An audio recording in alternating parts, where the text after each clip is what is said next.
अस्सलाम वालेकुम, मेरा नाम है अली हमजा। उम्मीद है कि आप सब खैर वाफियत से होंगे। आज की वीडियो में मैं आपको बताऊंगा कि अल्लामा इकबाल जब लंदन में वकालत करते थे, उनके पास जब एक तलाक का केस आया तो क्या मामला बना।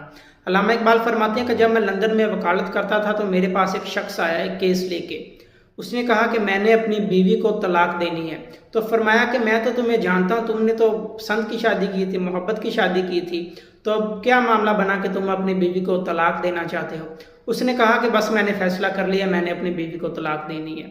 उसे अल्लामा इकबाल ने भी समझाया, उसके घर वालों ने भी समझाया, और यहाँ तक कि उसकी जो वाइफ थी उसने भी माफ़ी मांग ली, लेकिन उसने कहा कि नहीं, मैंने फैसला कर लिया है, मैंने अपनी बीवी को तलाक देनी है।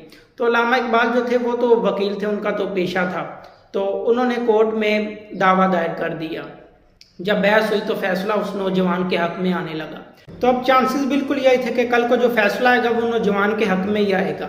और उसी रात उस नौजवान ने अल्लामा इकबाल से कहा कि आप केस वापस ले लें, मैंने अपनी बीवी को तलाक नहीं देनी। तो पूछा कि अब क्या मामला बना। तो उसने कहा कि मैंने मुसलमानों के नबी की एक हदीस पढ़ी है, वो मुसलमान नहीं था। उस हदीस में ये लिखा है कि अगर आपको अपनी बीवी की बहुत सारी आदतें नापसंद है तो उसकी तरफ देखो जो आदत आपको पसंद है उसकी। तो उसने कहा कि यूरोप जैसे इस माशरे में मेरी बीवी मेरे साथ बहुत ही मुखलिस है, वो सिवाय मेरे किसी और की तरफ नहीं देखती। तो उसने कहा मुझे अपनी बीवी की ये आदत बहुत ही पसंद है और मैंने उसे तलाक नहीं देनी।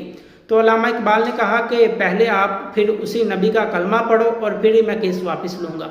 और उस शख्स ने कलमा पढ़ा और वो मुसलमान हो गया। तो इस वाक़े से हमें क्या सबक मिलता है कि तलाक देने में जल्दी हरगिज़ ना करें।